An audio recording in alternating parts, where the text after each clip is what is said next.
नमस्कार, जनतंत्र टीवी देख रहे हैं आप। मैं हूं आपके साथ कोमल गंगवा। शुरुआत करेंगे आज की गुड न्यूज की। इसे सच ही कहा है कि खुशियां कम और अरमान बहुत हैं। जिसे भी देखो परेशान बहुत है। जी हाँ, ये सच है कि हर कोई किसी ना किसी वजह से परेशान है। जिंदगी में आगे निकलने की होड़ में और भागम भाग में चैन और सुकून हम कब का खो बैठते हैं। इसका पता तब तक नहीं चलता जब तक हमें कुछ ना दिखे। इस सुकून की खोज में जब हम निकलते हैं तो हमारा सारा ध्यान सबसे पहले टीवी के रिमोट को ढूंढने में जाता है और हम टीवी पर कुछ ऐसा देखना चाहते हैं जो पॉजिटिविटी से भरा हो। लेकिन टीवी ऑन होते ही वही लूट, अपराध, हत्या और धोखे की खबरें देखकर और सुनकर मानो सारी ऊर्जा खत्म हो जाती है। लेकिन अब आपको घबराने की जरूरत नहीं है, ना ही परेशान होइए, क्योंकि जनतंत्र टीवी आपके लिए कुछ ऐसी ही खबरों का पिटारा लेकर आया है जो आपके दिन भर की कामकाज की थकान को छूमंतर कर देगा, जिसे देखकर और सुनकर आपके चेहरे पर एक प्यारी सी मुस्कान आ जाएगी। साथ ही आपके माइंड को ये खबरें कूल कर देंगी और आपका दिल कह उठेगा कि ये तो गुड न्यूज है।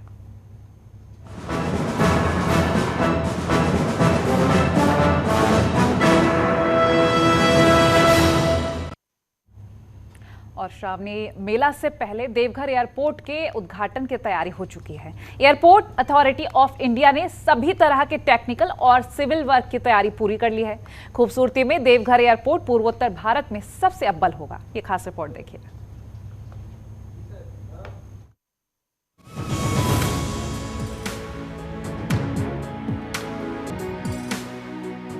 एयरपोर्ट के उद्घाटन की तैयारी पूरी हो चुकी है। एयरपोर्ट अथॉरिटी ऑफ इंडिया ने सभी तरह के टेक्निकल व सिविल वर्क की तैयारी पूरी कर ली है। खूबसूरती में देवघर एयरपोर्ट पूर्वोत्तर भारत में सबसे अव्वल होगा। यह पर्यटकों के लिए आकर्षण का केंद्र बनेगा। एयरपोर्ट के गार्डन का लुक व टर्मिनल का आउटडोर लुक सबसे आकर्षित करता है। आइए जानते हैं कि क्या है खासियत देवघर एयरपोर्ट की।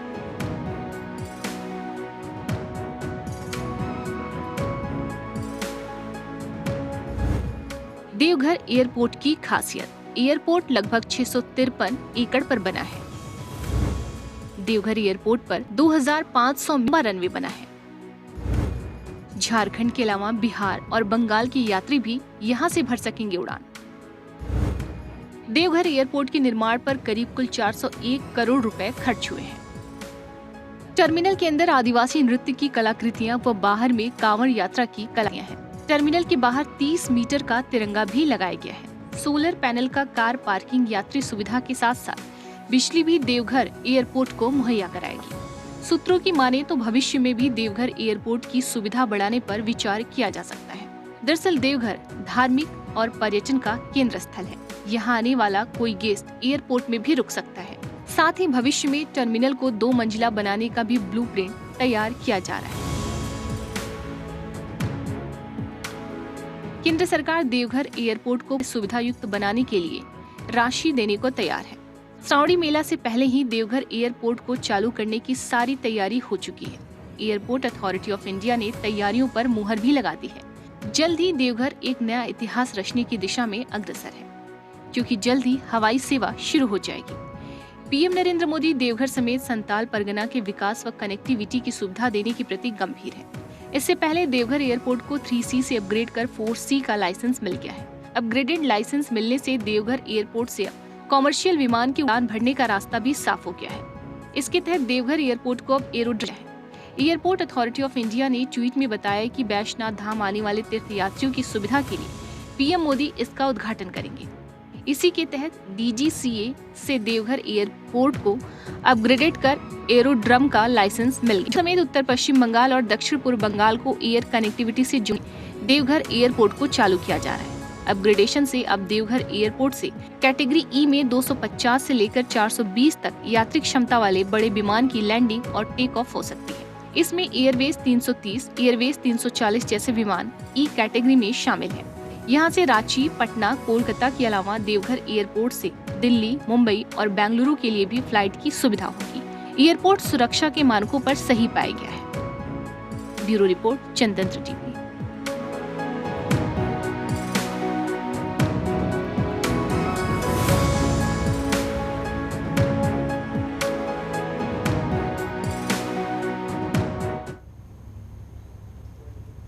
और भारत सरकार की महत्वाकांक्षा अग्निपथ के तहत सेना की भर्ती को लेकर युवाओं में जबरदस्त उत्साह देखने को मिल रहा है।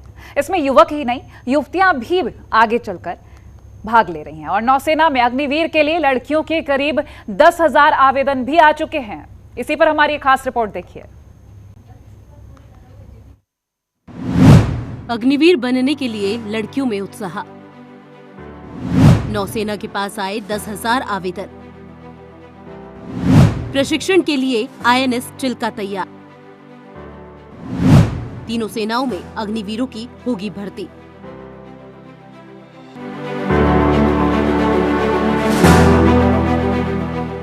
भारत सरकार की महत्वाकांक्षी सैन्य भर्ती सुधार योजना अग्निपथ के तहत सेना के तीनों अंगों में भर्ती होने को लेकर युवाओं का जबरदस्त उत्साह देखने को मिल रहा है। इसमें युवक ही नहीं बल्कि युवतियां भी अब पीछे नहीं हैं। वायुसेना में अग्निवीर बनने के लिए मिले बम्पर आवेदनों के बाद नौसेना की अग्निवीर भर्ती में भी जबरदस्त आवेदन आए हैं। दरअसल भारतीय नौसेना ने 1 जुलाई को अग्निपथ भर्ती योजना के लिए पंजीकरण करना शुरू किया था। रजिस्ट्रेशन पोर्टल खोलने के महज 3 दिनों के भीतर लगभग 10,000 युवतियों ने अग्निवीर बनने के लिए पंजीकरण कराया है।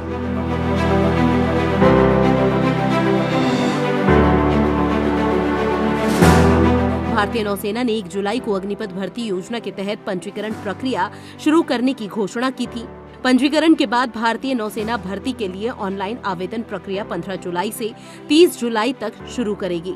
ये पहली बार है कि जब भारतीय इस नौसेना ने महिलाओं को बल में नाविकों के रूप में भर्ती करने की अनुमति दी है, जिन्हें परिचालन आवश्यकताओं के मुताबिक युद्ध पोतों पर भी तैनात किया जाएगा। हालांकि नौसेना की ओर से अभी तक अग्निवीर नौसैनिकों के पद में से कितने पदों पर युवतियों का 2022 में चयन किया जाएगा, इसकी संख्या को सार्वजनिक नहीं किया गया है।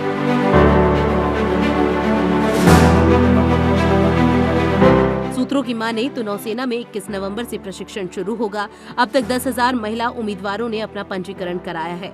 नौसेना 21 नवंबर को भारतीय नौसेना के नाविकों के लिए प्रमुख बुनियादी प्रशिक्षण शुरू करने को लेकर INS चिल्का में व्यवस्था कर रही है। इसमें महिला नाविकों के प्रशिक्षण की भी सुविधा होगी। हालांकि नौसेना में अग्निपथ योजना युवक और युवतियां दोनों के लिए होगी। अभी नौसेना में 30 महिला अधिकारी ऑन बोर्ड फ्रंटलाइन युद्धपोतों पर नौकायन कर रही है। नौसेना के अधिकारियों का कहना है कि हमने फैसला किया है कि महिला नाविकों को भी भर्ती करने का समय आ गया है और सभी ट्रेडों में महिलाएं शामिल होंगी। आपको बता दें कि 2019-2020 में भारतीय सेना द्वारा पहली बार अन्य रैंकों में महिलाओं की भर्ती के लिए शुरू किया गया था, जिसके परिणाम स्वरूप 100 महिला जवान वर्तमान में कोर ऑफ मिलिट्री पुलिस में हैं। रक्षा मंत्री राजनाथ सिंह ने तीनों सेना प्रमुखों की उपस्थिति में अग्निपथ योजना में 17.5 वर्ष की आयु के युवाओं की सशस्त्र सेवाओं में भर्ती का प्रावधान की घोषणा की है। अग्निपथ योजना की बात करें तो अग्निपथ भर्ती योजना के तहत युवाओं को 4 साल की अवधि के लिए सेना में शामिल होने का मौका मिलेगा। भर्ती के लिए 17.5 साल से 21 साल की आयु सीमा तय की गई है। हालांकि इस साल उम्र सीमा में युवाओं को 2 साल की छूट दी गई है। मतलब 2022 में होने वाली भर्ती में 23 साल तक के युवा भाग ले सकेंगे। 4 देने का मौका मिलेगा। जिन जवानों को सेवा से मुक्त किया जाएगा, बल और अन्य सरकारी नौकरियों में वरीयता भी मिलेगी। ब्यूरो रिपोर्ट, जनतंत्र टीवी।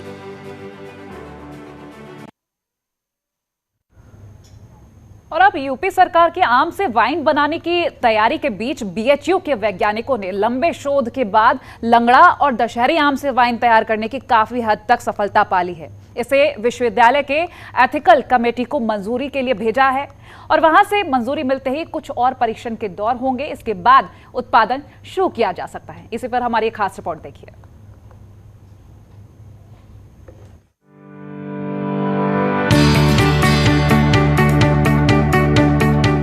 यूपी सरकार की आम से भी वाइन बनाने की तैयारी के बीच अच्छी खबर है।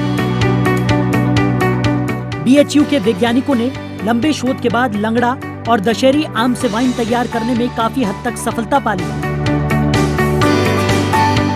इसे विश्वविद्यालय की एथिकल कमेटी को मंजूरी के लिए भेज दिया गया।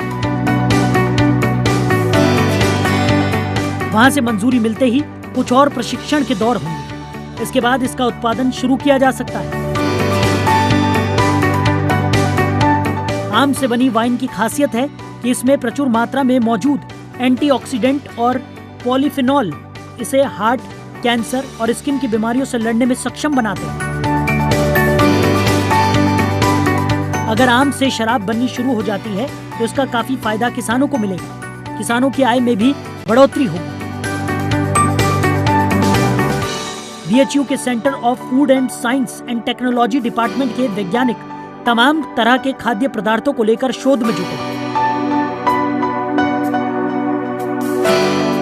उत्तर प्रदेश में आम की बम्पर फसल पर शोध के दौरान ये तथ्य सामने आया है कि हर साल 30 से 40% आम खराब हो जाते हैं।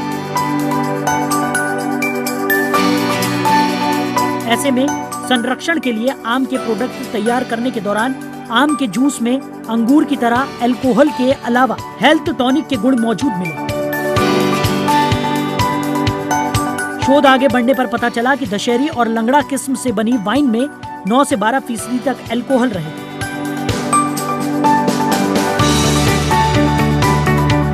ये बाजार में उपलब्ध सामान्य बियर से अधिक है, लेकिन अंगूर से बनी वाइन से थोड़ा कम हो। बढ़ेगी किसानों की आय। आम से बनी वाइन की खासियत है कि इसमें प्रचुर मात्रा में मौजूद एंटीऑक्सीडेंट और पॉलीफिनॉल इसे हार्ट, कैंसर और स्किन की बीमारियों से लड़ने में सक्षम बनाते हैं। अगर आम से शराब बननी शुरू हो जाती है तो इसका काफी फायदा किसानों को मिलेगा। सेहत रहेगी दुरुस्त। Centre of food science and technology department का कहना है कि आम की 6 किस्मों पर कई साल से शोध चल रहा है।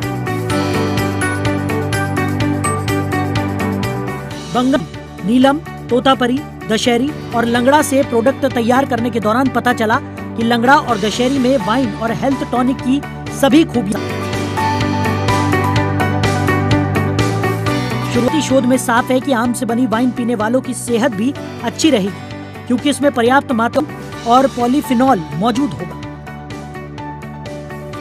बाजार में उतारने से पहले और परीक्षण। आम से बनी वाइन को बाजार में उतारने के लिए कंपनियां संपर्क कर रही हैं, लेकिन इसे अभी कई मापदंड पर खरा साबित कर और प्रशिक्षण की जरूरत है। ये विश्वविद्यालय की एथिकल कमेटी मंजूरी मिलने पर ही संभव हो पाएगा। जहां तक इसको तैयार करने पर आने वाले खर्च का सवाल है तो ये ज्यादा नहीं होगा। कमर्शियल प्रोडक्शन होने पर आम से बनी 650 ml की वाइन की बोतल की बाजार में कीमत का अनुमान है। प्रदेश सरकार ने की पहल। उत्तर प्रदेश सरकार ने आम, लीची और जामुन से शराब बनाने की दिशा में पहल की है। उद्यान एवं खाद्य प्रसंस्करण विभाग की ओर से लखनऊ में आयोजित कार्यक्रम में शराब कंपनियों के प्रतिनिधियों को भी आमंत्रित किया गया है। सरकार का प्रयास है कि आम व अन्य फलों से शराब बनाने का तरीका निकल आए तो किसानों की आय काफी बढ़ जाएगी। ब्यूरो रिपोर्ट, जनतंत्र टीवी।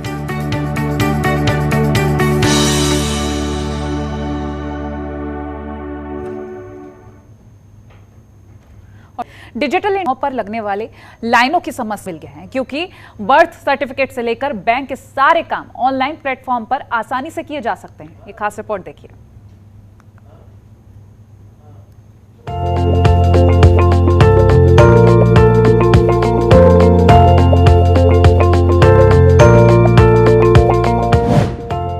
डिजिटल इंडिया वीक की शुरुआत। अब मिनटों में हो रहे काम। लाइन में लगने से मिली निजात। डिजिटल इंडिया वीक की शुरुआत हो गई है। इससे ऑनलाइन होकर बर्थ सर्टिफिकेट और राशन के लिए लोगों को लाइनों में लगने पर होने वाली समस्याओं का समाधान मिल गया है। दरअसल पीएम मोदी ने गुजरात के गांधीनगर में डिजिटल इंडिया वीक 2022 का शुभारंभ किया, जहां इंडिया स्टे ग्लोबल, माई स्कीम, मेरी पहचान, digital India Bhashini, digital India genesis की बुक जैसी अलग अलग कई डिजिटल पहलों का शुभारंभ किया गया। इस मौके पर पीएम मोदी ने कहा कि 21वीं सदी में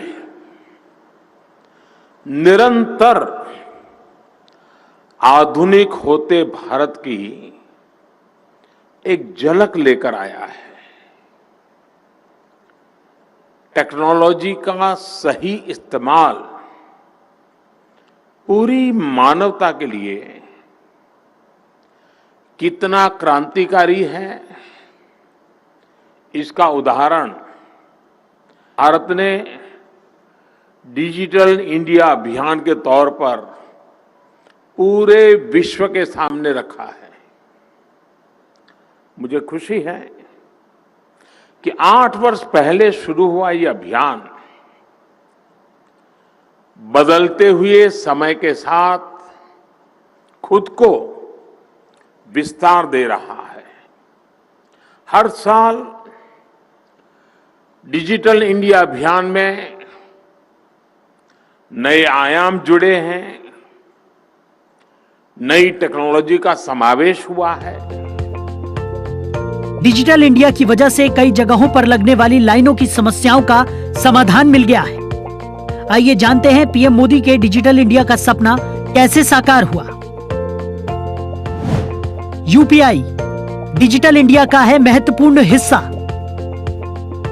पैसों के लेन देन को इसने बेहद आसान बनाया है। सिंगापुर, मलेशिया जैसे देशों में भी इसका प्रयोग। डिजी लॉकर यह एक वर्चुअल लॉकर होता है। जरूरी डॉक्यूमेंट्स को वर्चुअली रख सकते हैं। अकाउंट बनाने के लिए आधार कार्ड जरूरी है। आरोग्य सेतु ऐप कोरोना महामारी के दौरान आरोग्य सेतु ऐप लॉन्च हुई। आसपास के कोरोना मरीजों की मिलती है जानकारी। वैक्सीनेशन में भी आरोग्य सेतु ऐप का हुआ था प्रयोग। फास्टैग हाईवे पर टोल का पेमेंट आसान बनाया। इसमें सीधे अकाउंट से पेमेंट होता है। फास्टैग से समय और फ्यूल की होती है बचत। पीएम जनधन योजना 2014 में डिजिटल इंडिया प्रोग्राम से पहले लॉन्च। 45 करोड़ से ज्यादा अकाउंट खोले जा चुके हैं। डिजिटल इंडिया प्रोग्राम में इसने काफी मदद की।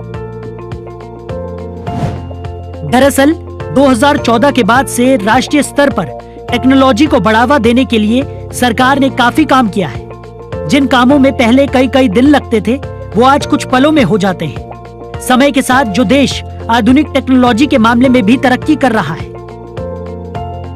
यह कहना था कि जो समय के साथ नहीं चलते, समय उन्हें पीछे छोड़कर आगे निकल जाता है। आज हम ये गर्व से कह सकते हैं कि भारत चौथी औद्योगिक क्रांति इंडस्ट्री 4.0 में दुनिया को दिशा दे रहा है। टेक्नोलॉजी के फायदों की बात करें तो अब इसके माध्यम से करीब 23 लाख करोड़ से ज्यादा सीधे लाभार्थियों के बैंक खाते में भेजे गए हैं, जिसकी वजह से देश के 2,23,000 करोड़ रुपए गलत हाथों में जाने से बचे हैं। साथ ही अब बर्थ सर्टिफिकेट लेने के लिए लाइन लगाने या बिल जमा करने का काम भी ऑनलाइन होने लगा है। डिजिटल इंडिया वीक की थीम की बात करें तो इस बार के इंडिया टेक्नोलॉजी इंस्पिरेशन है। दरअसल डिजिटल इंडिया के 7 साल पूरे होने के मौके पर स्टेट इंफॉर्मेशन टेक्नोलॉजी डिपार्टमेंट की तरफ से इस कार्यक्रम का आयोजन किया जा रहा है। टेक्नोलॉजी को बेहतर बनाना, लाइफस्टाइल को सुगम बनाना, सर्विस डिलीवरी सिस्टम को स्मूथ करना, स्टार्टअप को बढ़ावा देना इस कार्यक्रम का उद्देश्य है। इस योजना के लिए कुल 750 करोड़ रुपए की राशि निर्धारित की गई है। इस कार्यक्रम में पीएम मोदी ने इंडिया स्टे ग्लोबल, माई स्कीम, मेरी पहचान, digital India Bhashini, digital India genesis जैसी अलग अलग डिजिटल पहलों का शुभारंभ किया। डिजिटल इंडिया वीक में एग्जीबिशन का भी आयोजन किया गया।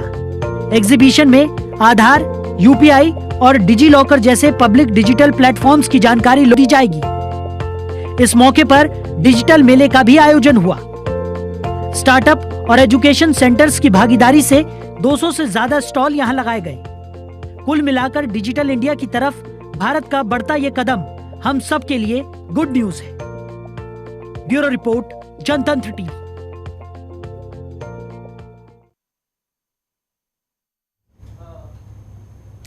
सीमा पर तैनात जवान एक तरफ देश की सुरक्षा में तैनात देश की सुरक्षा करता है और दूसरी तरफ मौसम के मोर्चे पर इन जवानों को कई दिक्कतों का सामना करना पड़ता है। हाड़ कपा देने वाली सर्दी में भी एलओसी की रखवाली करने वाले सीमा सुरक्षा बल के लोगों के लिए गुड न्यूज है, क्योंकि गृह मंत्रालय एलओसी पर ऑल वेदर पीयूएफ कंटेनर का निर्माण करा रही है। इसी पर एक खास रिपोर्ट देखिए। जवानों पर मिलेगी राहत।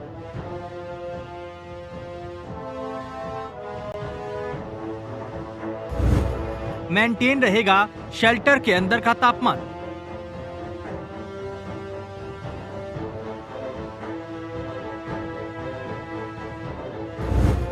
सुरक्षा का भी रखा जाएगा ख्याल।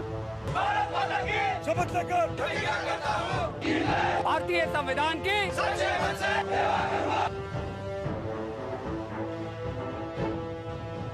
सीमा पर तैनात जवान एक तरफ देश की सुरक्षा में तैनात रहते हैं, लेकिन दूसरी तरफ मौसम के मोर्चे पर इन जवानों को कई दिक्कतों का सामना करना पड़ता है। हाड़ कपा देने वाली सर्दी में भी एलओसी की रखवाली करने वाले सीमा सुरक्षा बल के जवान ठंड में बेहद परेशान हो जाते हैं। हालांकि हमारी ये खबर उन्हीं लोगों के लिए गुड न्यूज है, क्योंकि गृह मंत्रालय एलओसी पर ऑल वेदर पीयूएफ कंटेनर करा रही है। पीयूएफ कंटेनर के निर्माण से इन जवानों को कड़ाके की ठंड में भी गर्मी का एहसास होगा। एलओसी पर बीएसएफ के जवानों के लिए बनवाए जा रहे पीयूएफ शेल्टर के निर्माण पर 50 करोड़ रुपए से ज्यादा की लागत आसान है। ऑल वेदर पीयूएफ शेल्टर लगाने की शुरुआत एलओसी के फॉरवर्ड डिफेंस लोकेशन पर भी हो गई है। सूत्रों की माने तो एलओसी पर करीब 115 पीयूएफ शेल्टर होम बनाए जा रहे हैं। ये शेल्टर बेहतर तकनीक और अत्याधुनिक सुविधाओं से लैस होंगे। ये पीयूएफ शेल्टर कुपवाड़ा, बांदीपुरा, बारामूला और राजौरी सेक्टर के अलग अलग फॉरवर्ड लोकेशंस पर बनाए जा रहे हैं। इन शेल्टर्स में सोलर पैनल के जरिए बिजली की भी व्यवस्था की जाएगी।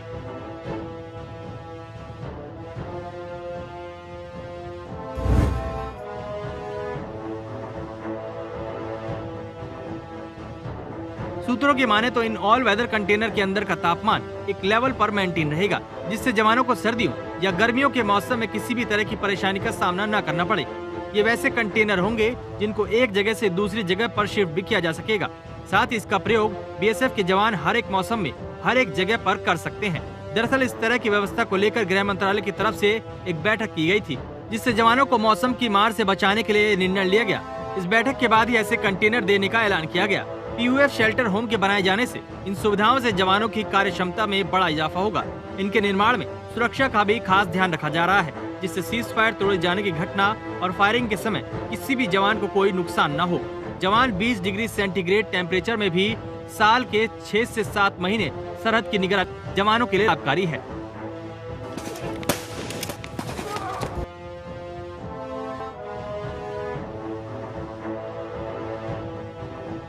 बीएसएफ की करीब 165 फॉरवर्ड डिफेंस लोकेशन में 2100 ऐसे स्थान हैं जहां जवानों के लिए सरकार बेहतर व्यवस्था कर रही है। शुरुआती दौर में बीएसएफ के जवानों के लिए लाइन ऑफ कंट्रोल पर 115 से ज्यादा all weather PUF shelter home बनाए जा रहे थे। केंद्र सरकार की योजना है कि शुरुआती प्रयोग सफल रहा तो हर जगह इनका निर्माण कराया जाएगा।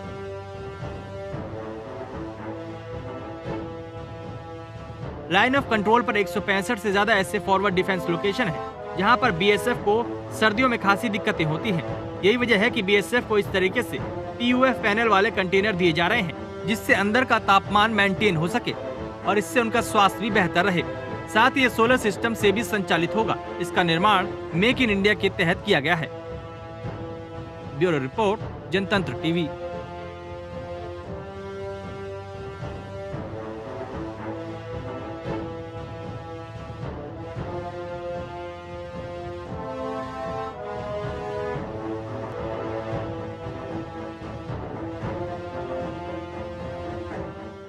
और फिलहाल आज की गुड न्यूज में इतना ही। देखते रहिए जनतंत्र टीवी। नमस्कार।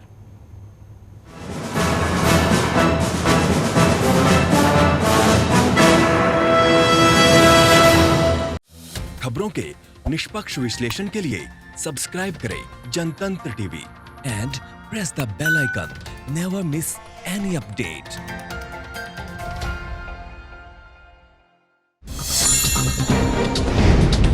डाउनलोड कीजिए जनतंत्र टीवी ऐप को, जो कि अवेलेबल है गूगल प्ले और ऐप स्टोर पर। अधिक जानकारी के लिए अभी डाउनलोड करें।